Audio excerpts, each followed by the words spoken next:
What's up? It's your girl Carmella, aka the SmackDown Women's Champion, and you are watching Inside the Ropes, so don't forget to like, subscribe, and comment. You were in the ring when the Titus thing happened, so did you not know till you got back? What was your reaction when you first saw it? So this is what happened. I was in the ring, and keep in mind I had been in the ring for a long time.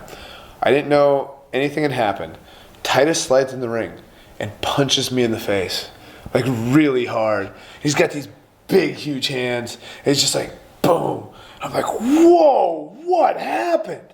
And then I'm like, I was like enraged, and I was gonna go kick him in the face. And then I glance up, and you see the Tron, and they've played it like 12 times in a row of him tripping and falling and sliding into the ring, and I was just like, you know what? I understand. I'm gonna go over here. I'm gonna leave him be. Very understanding of it. Yeah. Before you were announced to be clear, there was this weird tension with you and Shane McMahon on screen for months, and it was going on. Was there a plan if you didn't come back to wrestle, how that was going to play out? Or was So I think the plan was that I wasn't going to come back to wrestle. Like, that's the plan. They're under this operating procedure. Nobody is thinking that I'm going to come back to wrestle. I kept talking to the writers, and everybody's saying like, hey, I'm the only one who's saying this. If I get cleared, we should have a plan for if I get cleared and a plan for if I don't get cleared. And I mean, they had that kind of in the back of their mind, but they have to operate under the idea that I'm not getting cleared. So I think that was kind of the thing. I think they had the plan A, which is not the ideal plan, but the plan A is the plan where I don't get cleared, because that's what they know for sure we can do this and make this work.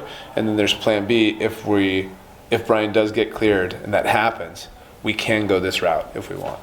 And so you get cleared, and it's going to be the tag team match, and then Shane McMahon is on holiday, and he gets injured pretty badly. And you kind of told us a little bit in the Chris Jericho podcast, if you could kind of tell it here. So Shane's injured, and they're like, what are they going to do? What was that like for you? And you're like, I've just come back, and now the match we're going to do might not be able to happen, we may have to change it. Yeah, I mean, I wasn't really concerned about, so my biggest concern was Shane's health, like as a person. Shane and I get along really well. And when I found out that he had diverticulitis, a staph infection, and a hernia, an umbilical hernia, I mean, I was like, he called me and told me I was at the airport, and he was calling to tell me, be like, hey, so this has happened.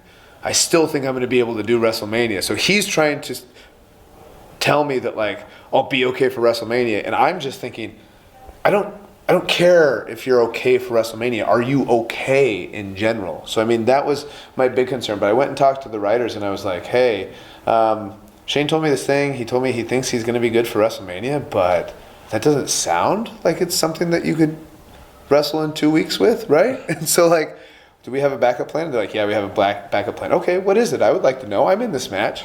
We can't tell you. Oh, okay. But you had an idea, maybe Jericho. Jericho just made so much sense. It just like, you know, and he's hot from the New Japan run and all that kind of stuff. And he had the story with Kevin Owens and everything. So.